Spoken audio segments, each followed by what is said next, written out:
Bos Halo, material di ditelepon sini bapaknya nih. anak Ada yang pejabat bisa yang bantu, lagi Pak? viral. Oh, chat buat nutupin malu. Ada. Merek apa? Banyak di sini. Tapi kalau made in Indonesia itu nggak bisa nutup sempurna ya, soalnya urat malunya udah pada putus. Nah, terus apa lagi? Oh, kalau buat ngiket anak-anak yang tengil, anak-anak pejabat yang tengil, bisa pakai tambang apa atau pakai kawat benrat, ada saya. Sekalian ya. Para pejabat ke anaknya saat ini. Mas, adik Rene, lugu. Bapak apa yang ngomong? Terus delok berita rum, anak pejabat yang arogan. Wih didelok ya. Mulai sesuk ora entuk numpak Erli ya Mas ya. Plate mati. Adik ora diterke numpak Alphard sik. Pajaknya yo mati ku. Mas, saiki numpak Supra sik.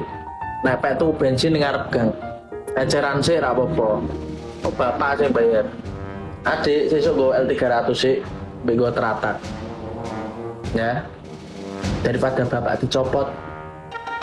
Kowe gelem bapakmu dadi RT. Pak korupsi dadi sapa? Mosok dadi tanggone.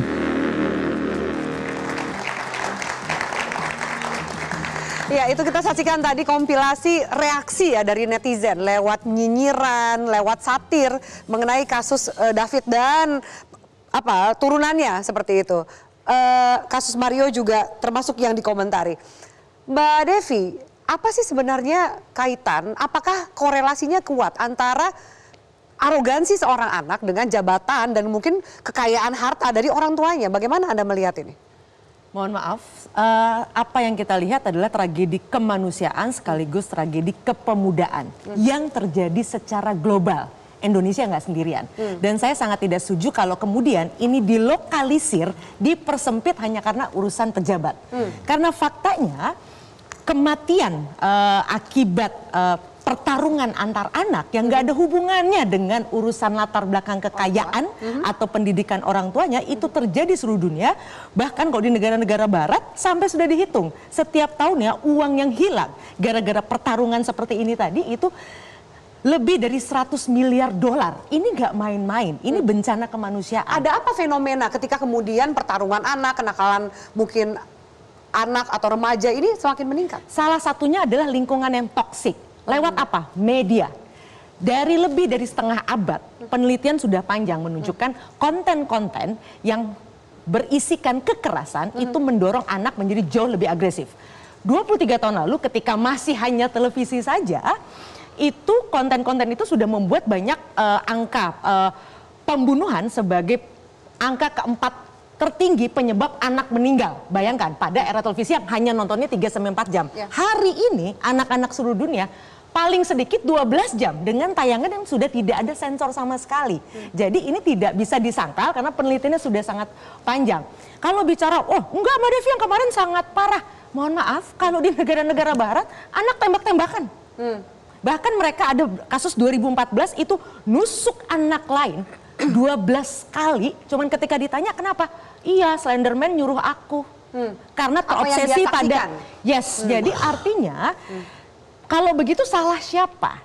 Ya sederhana, orang tua, orang dewasa di sekitar anak-anak memberikan tiket kematian kepada anak-anaknya karena hanya masalah waktu. Anak kita, anak saya, kalau nggak jadi pelaku ya jadi korban. Dengan memberikan gawai tanpa pengawasan dan sekali lagi ini nggak ada urusannya dengan kekayaan. Oke. Jadi kalau kemudian urusan ini terjadi karena latar belakang ternyata ayah pelaku atau ayah tersangka memiliki harta tertentu dengan jumlah banyaknya, itu hanya faktor kecil. Urusannya lebih ke pola pengasuhan yang tadi Anda sampaikan itu.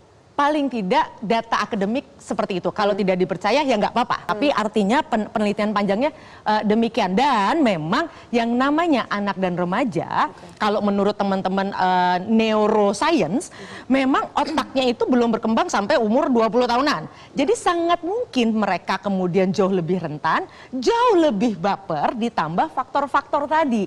Faktor pengawasan yang kurang, faktor asupan konten yang memang membuat mereka menjadi agresif dan sebagainya. Itu semua berkelindan bersatu yang kemudian menjadikan anak-anak kita sekarang menjadi monster. Oke. Ini yang harusnya kita sadari. Dan saya sangat sedih ketika kita semua orang dewasa Baik. melepaskan tanggung jawab itu dengan semuanya hanya menuding pada anak-anak ini. Oke, Kita yang harusnya baik. paling bertanggung jawab terhadap kejadian-kejadian ini. Oke, baik. Kita beri applause. Thank you. Bang Adrianus, menyambung tadi statement dari Mbak Devi. Tapi kemudian ada satu lagi yang juga banyak dikomentari oleh netizen.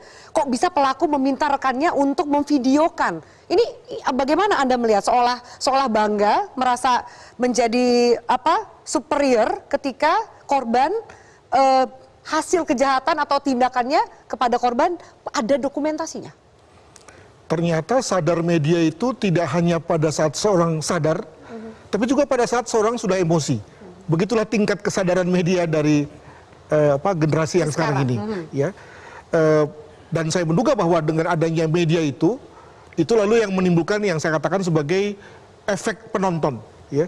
Jadi si pelaku merasa ditonton atau akan ditonton, dan lalu kemudian menjadikan dirinya mampu berbuat lebih keras, lebih sadis dibandingkan dengan orang biasa, dibandingkan dengan tanpa penonton. Atau jangan ada eskalasi ketika dia tahu apa yang dilakukan tengah divideokan. Mungkin ada eskalasi Paling tertentu. tidak dia tidak akan menjadi orang atau tidak akan menjadi dirinya sendiri ya pada saat dia sadar bahwa dia akan ditonton atau tengah ditonton. Nah, mirip dengan seorang atlet yang ketika berlatih dan ketika sedang dengan bertanding dengan penonton itu umumnya tampilan kinerjanya jauh lebih tinggi.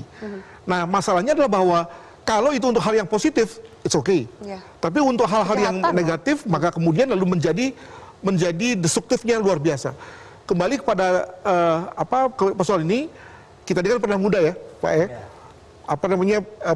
Selek dengan pacar, dengan mantan pacar itu kan hal yang biasa.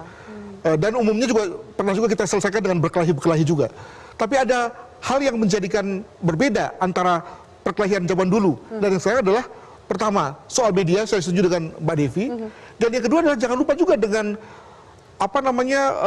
energi ya, fisik dari pemuda zaman sekarang yang jauh lebih berisi dibandingkan kita dulu gitu ya. Maka efek destruksi yang dihasilkan Juga lebih besar. pukulannya, tendangannya juga jauh lebih mematikan daripada kita dulu. Demikian. Oke. Menyambung apa yang Baik. disampaikan oleh beliau, karena setiap hari game, film, lagu itu juga selalu mengiang-ngiang di kepala anak kita soal kekerasan, akhirnya muncul yang disebut dengan namanya desentisasi. Dia tidak lagi melihat yang namanya kekerasan itu suatu hal yang luar biasa. Jadi kalau bagi kita yang tanda kutip masih normal, kalau kita melihat kekerasan terus kita masukin itu sesuatu yang menurut kita bertentangan dengan etika. Tapi bagi anak-anak yang sulit membedakan antara fakta dengan fiktif dan mereka sudah masih blur itu tidak mampu membedakan, akhirnya buat dia akan malah bingung. Loh, memang apa salahnya? Karena setiap hari pun dia melihat tayangan-tayangan kekerasan itu. Jadi kita harus melihat dari perspektif anak tadi. Oke, baik. Kita sudah bergabung bersama kita kuasa hukum dari Mario. Silakan, Bang Dovi Rompas. Terima kasih sudah hadir. Baik. Ini kita masih membahas agak sudah mulai bergeser ke soal perekaman video. Tapi mungkin hanya Bang Dovi Rompas yang bisa menjawab pertanyaan saya di awal. Sebenarnya apa sih yang terjadi sampai membuat klien Anda, Mario itu begitu kesal kepada korban, David? Ya, pertama-tama saya Ini baru mohon maaf. duduk udah langsung ditanya pertanyaan yang begitu berat. Mohon maaf, terlambat datang. It's okay, asal Bapak datang dan Ya. untungnya Bapak datang. Silakan. Pertama-tama tentunya ini kejadian yang luar biasa ya. Klien saya dari kemarin tuh selalu menyampaikan kepada kami untuk selalu menyampaikan permohonan maaf kepada Adinda David dan juga kepada keluarga. Itu dulu yang mungkin perlu kami sampaikan, dan juga beliau selalu meminta kami untuk kalau datang ke rumah sakit mendoakan supaya Adinda David itu biar segera sembuh. Yang kedua, kalau persoalan hukum, beliau sudah menyatakan berkali-kali bahwa mengakui bersalah, menyesal perbuatannya, dan siap bertanggung jawab penuh atas apa yang dia perbuat. Jadi masalah hukum kita percayakan kepada pihak kepolisian untuk terus bekerja, menuntaskan agar supaya perkara ini betul-betul terang benderang, tuntas, dan tentu siapapun yang terlibat di sini harus bertanggung jawab, termasuk klien kami. Oke. Itu kalau persoalan teknis peristiwa tentunya publik udah banyak mengetahui. Tapi yang belum diketahui adalah apa sih, cerita Ya. apa sih yang didapat oleh Mario sampai kemudian begitu kesal terhadap David? Jadi kalau berdasarkan keterangan yang telah kami baca ya di BAP atas apa yang disampaikan oleh klien kami kepada pihak penyidik, memang semua itu berawal dari suatu cerita.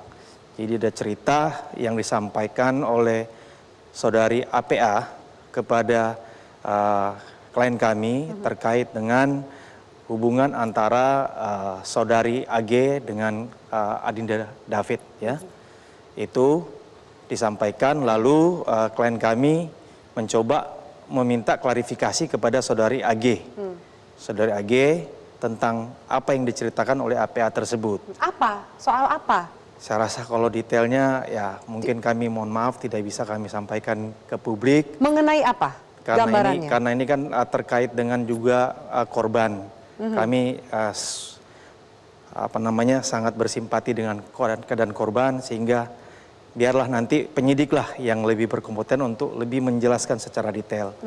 Ya kami mohon maaf, kami tidak bisa menyampaikan karena saat ini kan Anida David juga lagi di rumah sakit. Jadi ya kami mohon maaf. Untuk hal itu kami tidak bisa sampaikan. Soal klien Anda akhirnya jeratan hukumnya bertambah. Hukuman maksimalnya bisa jadi 12 tahun penjara. Apa tanggapan dari Mario? Ya, tentunya kami dalam hal ini kan sebagai kuasa hukum kami menghormati apa yang dilakukan oleh pihak kepolisian ya dan kami tinggal melihat nanti seperti apa selanjutnya. Yang pasti saat ini kami menghormati apa yang dilakukan oleh pihak kepolisian, apa yang sudah diputuskan, yaitu kami hormati. Oke, baik. Saya ke Mbak Lisa. Hari ini ada progres ya dari proses hukum. Tadi dilakukan konferensi pers.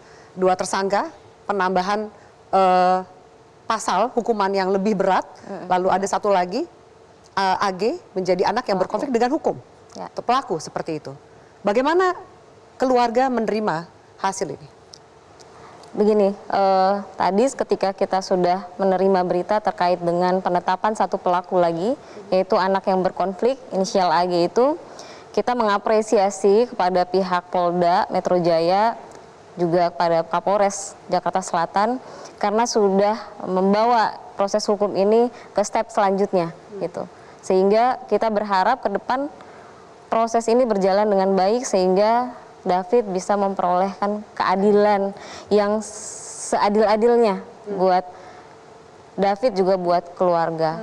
Kemudian saya juga menyampaikan kepada masyarakat luas, kepada sahabat-sahabat, rekan, keluarga yang sudah sebegitu banyak support, doa yang gak henti-henti, baik itu datang langsung kepada kami ataupun lewat media sosial.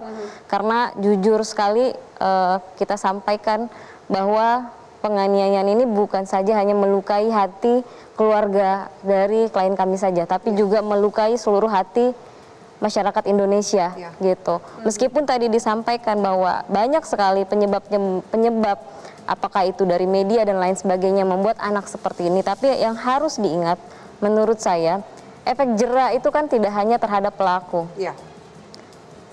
Efek jera itu terhadap orang lain sebenarnya. Kenapa hukum itu dibuat sanksinya? Sehingga mungkin ada sistem dalam pendidikan atau di lingkungan keluarga yang harus diperbaiki. Karena dari perbuatan penganiayaan yang dilakukan oleh Mario, itu seperti tidak berada di lingkungan terdidik seperti itu. Kira-kira itu bahasa-bahasa yang ada di media sosial gitu. Nah kemudian saya juga mengucapkan terima kasih kepada saksi-saksi di TKP juga, Mbak, karena tanpa mereka ini tidak bisa terungkap secara lebih jelas ya. Benar, itu. Oke, baik Mbak Lisa, terima kasih. Nanti saya akan minta tanggapan dari Komisi 3. Bicara soal efek jera, ini jangan sampai kejadian ini terulang kembali. Apa catatan dan mungkin akan ada upaya legislasi kah dari pihak DPR? Usai jeda, tetaplah bersama kami.